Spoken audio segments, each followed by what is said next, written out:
My son handed me a moving box and said, "Dad, you don't live here anymore."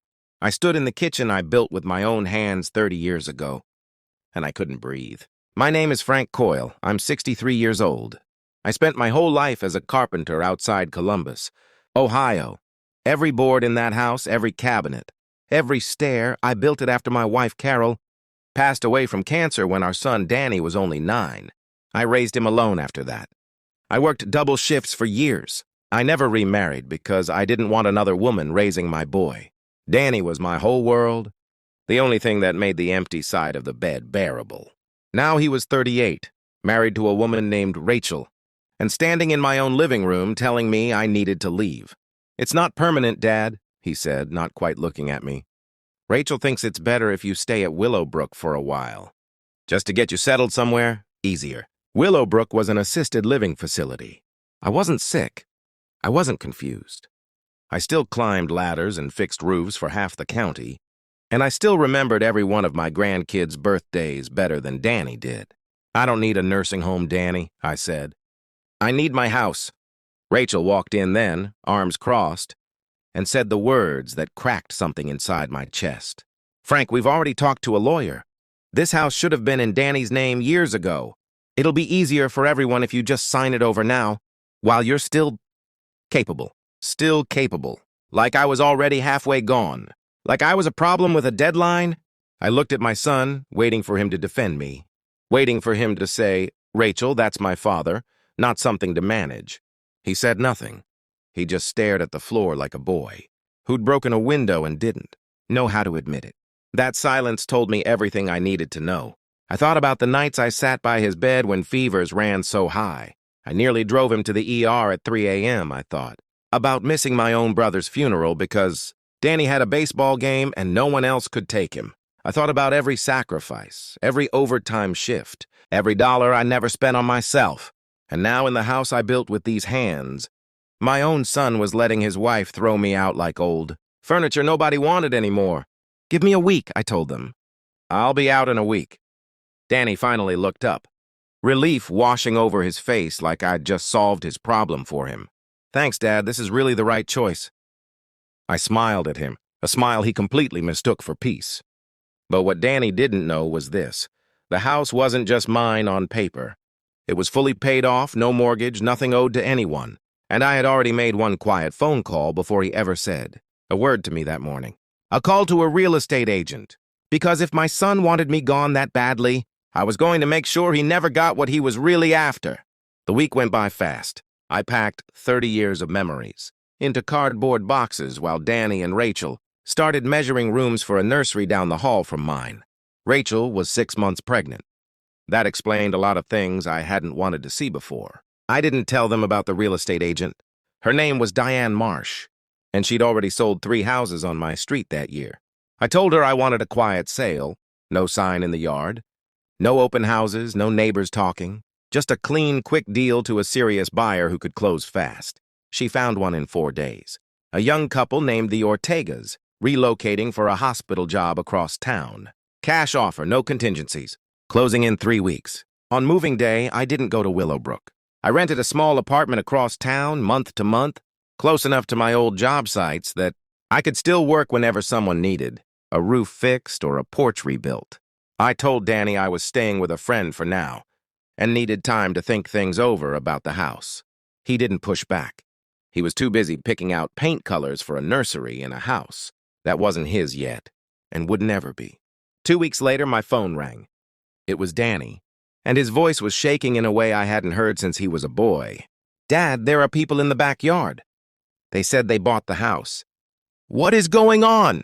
My heart pounded, but I kept my voice steady and calm. "I sold it, Danny." Silence stretched out on the line. Then Rachel snatched the phone from him. "You can't do that!" "That house was supposed to be ours. We already told people at church we were moving in there next month." "It was never yours," I said. "It was mine. You wanted me gone, so I left. What I do with my own home after that is my business, not yours." Danny got back on the phone, crying now. And for a moment, the little boy I raised alone came through in his voice, clear as day. "Dad, please." "We have a baby coming. We have nowhere to go. I made a mistake, okay? Rachel pushed hard for it, but I should have stopped her. I should have stood up for you.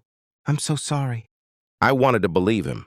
God, I wanted to believe him so badly it hurt. But then I heard Rachel in the background. Not crying at all, just furious, hissing. Tell him we'll sue. Tell him about undue influence, about his age. Tell him something, Danny. That was the twist I never saw coming. Danny's tears sounded real.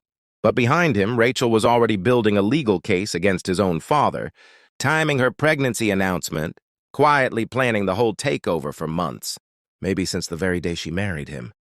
I hung up the phone and sat alone in my apartment, staring at a check for $10,000 sitting on my kitchen table. I had the money now.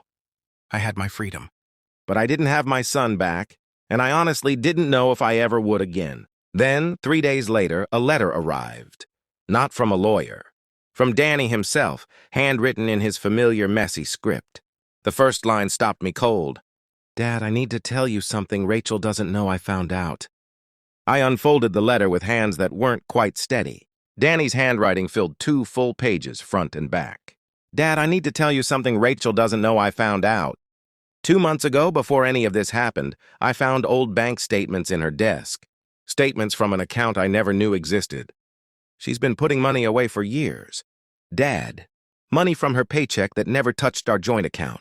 Almost $60,000. When I asked her about it, she said it was just in case. In case of what? I didn't understand until now. I think she married me knowing your house had no mortgage. I think she's been planning an exit the whole time. Take half of everything, including a house that was never even mine to give. The lawyer she talked to wasn't for us. Dad. She met with him twice alone, before she ever brought up Willowbrook to me. I only found that out yesterday, going through her email by accident, looking for a delivery receipt. I'm not asking you to forgive me. I know I let this happen. I was so afraid of losing my marriage that I let go of my father instead. But I needed you to know the truth before you made any decisions about the money. And I needed you to know that whatever happens now, I'm not staying in a marriage built on a plan to push you out. I read the letter 3 times. Then I called him. He answered on the first ring, like he'd been sitting there waiting. Dad, I got your letter. He was quiet for a moment. I moved out yesterday. I'm staying at Uncle Pete's. I told Rachel I know about the account. She didn't even deny it, Dad. She just said I was being naive, that everyone protects themselves, like that made it okay. I sat with that for a long moment, feeling something loosen in my chest that had been tight for weeks. Danny, I said, I'm not going to pretend the last month didn't happen. It hurt me more than almost anything in my life, but you're still my son. That doesn't change because you made a mistake. I don't deserve the money from the house, he said quickly. I'm not calling for that. I just wanted you to know the truth. I know, I said. That's exactly why I'm going to help you anyway. I didn't hand him a check the next day. I wasn't going to make it that easy, and honestly, he needed to stand on his own for a while and learn what it felt like to build something instead of expecting it. But I did help him find a small apartment near his job. I co-signed nothing. But I sat with him at the kitchen table and taught him how to read a lease the way Carol used to teach me how to read people, carefully, and without letting fear make the decision for you. 6 months later, my granddaughter was born. Danny named her Carol after his mother. Rachel wasn't in the delivery room, I was. I used part of the house money to buy a smaller place. 1 story, easy on my knees, with a workshop out back where I still build things with my hands. Danny visits every Sunday now, sometimes with the baby, sometimes just to sit on my porch and talk the way we used to before either of us knew what betrayal felt like. I learned something at 63 that I wish I'd learned sooner. Love isn't proven by what someone hands you.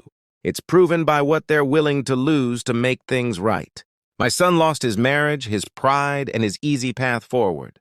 What he found instead was the truth, and the courage to choose me even when it cost him everything.